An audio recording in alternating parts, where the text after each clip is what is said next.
Le paradoxe du lait français, je crois que c'est simple. On a une bonne explication aujourd'hui.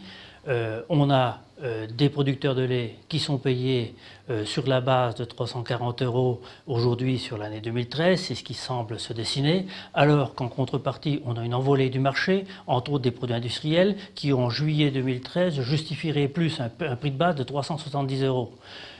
Ils ne comprennent plus pourquoi aujourd'hui ils ne bénéficient pas, comme les Allemands, comme les pays du Nord, de la hausse du prix du lait. À partir de là, s'ajoute à la problématique de fixation du prix du lait français, qui a un effet de décalage, un effet de lissage, s'ajoute la perturbation des pouvoirs publics avec la fameuse médiation qui ont amené les 25 € au 1000 litres de lait. Cette perturbation des pouvoirs publics amène aussi les transformateurs à s'interroger en disant faut-il poursuivre pour la fixation du prix du lait les indicateurs habituels ou faut-il à l'inverse avoir un prix contractualisé dans lequel interfèrent les pouvoirs publics.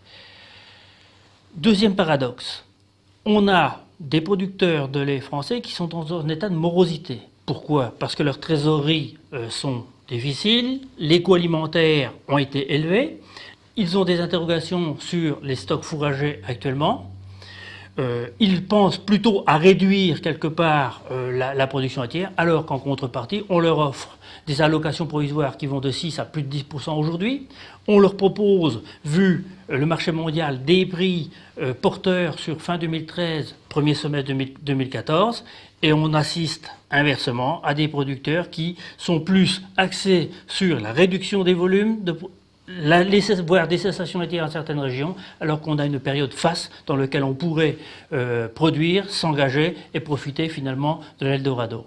Je crois que des prix incitatifs au niveau des producteurs permettraient d'aborder avec plus de sérénité cette phase contractuelle voulue par la PAC et voulue par la loi d'avenir.